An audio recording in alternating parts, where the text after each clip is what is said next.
Hi అండి, welcome back to my channel Telugu పిల్ల. నా వీడియోస్ అన్నీ మీకు నచ్చినట్లయితే లైక్ చేయండి, షేర్ చేయండి అండ్ సబ్స్క్రైబ్ చేయండి. ఇంకా మంచి మంచి వీడియోస్ వస్తాయి మన ఛానల్లో. Stay tune. ఈరోజు ఏంటంటే వెంకటగిరి పోలేరమ్మ జాతర వ్లాగ్ అండి.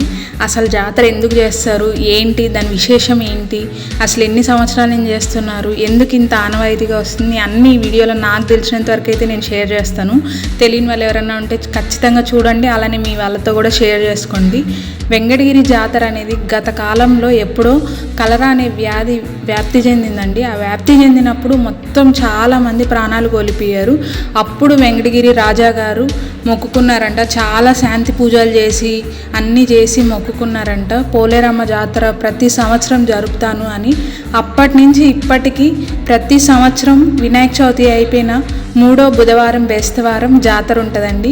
ఫస్ట్ బుధవారం బేస్తవారం చాటింపు వేస్తారు, ఫస్ట్ చాటింపు.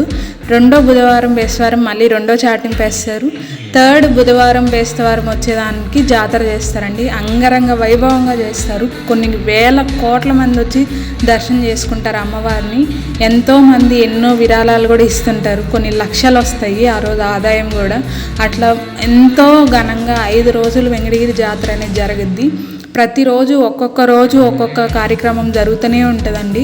అలా జాతర అనేది కొన్ని సంవత్సరాలుగా జరుగుతుంది. చాలామంది చాలా మొక్కులు మొక్కుతారు, ఆ మొక్కులన్నీ కూడా తీరుతాయి. ఇట్లా మీకు ఎవరికైనా తెలియకపోతే కంపల్సరీ నెక్స్ట్ ఇయర్ తెలియని వాళ్ళు ఎవరన్నా ఉంటే వినాయక చవితి అయిపోయిన 3వ బుధవారం బేస్తవారం వెంకటగిరికి వచ్చి దర్శనం చేసేసుకోండి అమ్మవారిని. ఆ అమ్మవారిని కూడా ఎట్లా చేస్తారు ఏంటి అంటే మొత్తం మట్టితోనే చేస్తారండి, పసుపుతో. అది కూడా ఎక్కడ చేస్తారంటే కుంభరోలు ఇంటికాడ చేస్తారు. పొద్దున్నే నిద్రలేసి ఎవరి మొహం అయితే చూస్తారో ఆ మొహం ఎలా ఉందో అలానే బొమ్మను తయారు చేస్తారు అమ్మవారిని.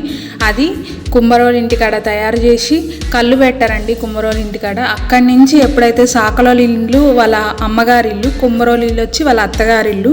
సో అత్తగారింటికాడ నుంచి అమ్మగారింటికి పోయినాక కళ్ళు పెడతారు. కళ్ళు పెట్టినాక అమ్మవారిని రెడీ చేసి అలంకరించి ఊరేగిస్తూ గుడి దగ్గరికి తీసుకొస్తారు. గుడి దగ్గర తెల్లవారుజామున 2-3 కల్లా గుడి దగ్గరకు తీసుకొచ్చేస్తారు అమ్మవారిని. అప్పటి నుంచి కొంత వేల మంది వచ్చి దర్శనం చేసుకుంటారు అమ్మవారిని. ఎమ్మెల్యేలు, ఎంపీలు అందరూ వస్తారు. ఈసారి ఇంకా ఈ సంవత్సరం ఇంకా ఘనంగా అంటే చాలా ఘనంగా జరిగింది. ఎందుకంటే అమ్మవారికి స్వర్ణ పాదకులు కూడా తీసుకొచ్చారు. ఇన్ని రోజులు లేకుంటుండే బంగారువి తీసుకొచ్చిండ్రు. సో అన్ని అమ్మవారికి ఈసారి బంగారం పెట్టి అలంకరించేసరికి అసలు ఎంత బాగుందో అమ్మవారు అయితే. అసలు ఎవరన్నా జాతర మిస్ అయింటే ఇయర్ నెక్స్ట్ ఇయర్ అయితే కంపల్సరీ వెంకటగిరికి వచ్చి దర్శనం చేసుకోండి. తిరుపతి జిల్లా కింద ఉంటుందంటే వెంకటగిరి. ఎవరన్నా తెలియని వాళ్ళు ఉంటే గూగుల్ మ్యాప్స్లో వేసుకొని అయినా నెక్స్ట్ ఇయర్ వచ్చి ఖచ్చితంగా దర్శనం చేసుకోండి. ఇంకా ఎంత అంగరంగ వైభవంగా జరుగుతుందో మీరే చెప్తారు నాకు. ఇంకా ఖచ్చితంగా కమెంట్స్లో నెక్స్ట్ ఇయర్ చూసి. ఇంక ఇక్కడ జాతర వైబ్స్ స్టార్టెడ్. మెయిన్ జాతర థర్స్డే రోజు అండి. ఇంకా మేము వెనస్డే రోజు ఊరికే అలా తిరుగుదామని వెళ్ళాము, ఎట్లుంది జాతర వైబ్స్ అని. ఇంకా జాతర వైబ్స్ స్టార్ట్ అయిపోయి ఇంకా అసలు మామూలు రచ్చ ఉండదు. అసలు థర్స్డే రోజు అయితే అసలు ఇంకొక్కరు కూడా నిద్రపోరండి, అట్లా ఎగురుతారు. ఇంకా యూత్ అయితే అసలు మామూలుగా ఎగరు. ఇంకా అన్ని జైంట్ వీల్స్ అన్నీ వచ్చేసాయి. ఇంకా అందుకే మీకు కూడా జాతర వైబ్స్ ఎలా ఉంటాయని అంతా ఒక రౌండ్ చూపిస్తున్నాను. అసలు ఈ జైంట్ వీల్స్ అయితే ఇంకా అసలు ఖాళీ ఉండదు. అదైతే మినీ జాతర అయిపోతుంది జాతర రోజు. ఇంకా అంత రష్ ఉంటారు అసలు. ఇంక ఇక్కడ చూసారా మొత్తం షాప్స్ అండి, లాటరీ షాప్స్, టాటూ షాప్స్, ఇట్లా ఫ్లవర్ వాజెస్, గార్లాండ్స్ అన్నీ. అసలు ఒకటి దొరుకుద్ది ఒకటి ఉండదు అని కాదు, అన్నీ తీసుకొస్తారు. ఆ రోజు ఫుల్ ఆన్ రష్ ఉంటుంది. అసలు జాతర అమ్మవారు ఊరేగింపు అయితే అసలు ఎవరన్నా చూడని వాళ్ళు ఉంటే ఖచ్చితంగా వచ్చి చూడండి నెక్స్ట్ ఇయర్. ఎందుకంటే అంత బాగుంటుంది ఊరేగింపు అయితే. నాకైతే చాలా అంటే చాలా ఇష్టం. చిన్నప్పుడు నాకు ఆ జనాలు చూసి భయపడేదాన్ని, కానీ ఇప్పుడైతే అసలు ఖచ్చితంగా వెళ్ళాల్సిందే, చూడాల్సిందే. ఎంత జనాలు ఉన్నా అంత బాగా ఊరేగింపు జరగద్దండి. వేల మంది, రోడ్డు కూడా కనిపించదు, అంత రష్ ఉంటారు. అది ఎలా ఏంటి అనేది, ఎలా జరిగింది ఇయర్ అనేది నేనైతే పార్ట్ 2లో డెఫినెట్గా పెడతాను. ఈ వీడియోలో పెట్టడానికి లాంగ్ మళ్ళీ బోర్ కొట్టేస్తుంది అని పెట్టట్లేదు. పార్ట్ 2లో ఈ సంవత్సరం 5 రోజుల జాతర ఎలా జరిగింది అనేది ఖచ్చితంగా పెడతాను. డే 1 నుంచి డే 5 వరకు క్లియర్గా ప్రతిదీ పెడతానండి. ఘటోత్సవంతో డే 1 స్టార్ట్ అయ్యిద్ది. దున్నపోతును ఊరేగించి ఘటోత్సవం చేస్తూ ఆ తర్వాత రెండో రోజు మూడో రోజు మొత్తము ఏ కార్యక్రమాలు అన్నీ జరుగుతాయి, అన్ని కల్చరల్ యాక్టివిటీస్ జరుగుతాయి. చాలామంది పెద్ద పెద్ద సింగర్స్ కూడా వచ్చారు. కల్పన ప్లేబ్యాక్ సింగరు, అలానే పల్సర్ బైక్ రమణ గారు, అట్లా చాలామంది వచ్చారు.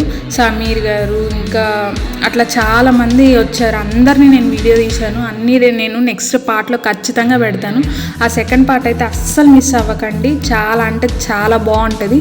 Stay tune to my channel.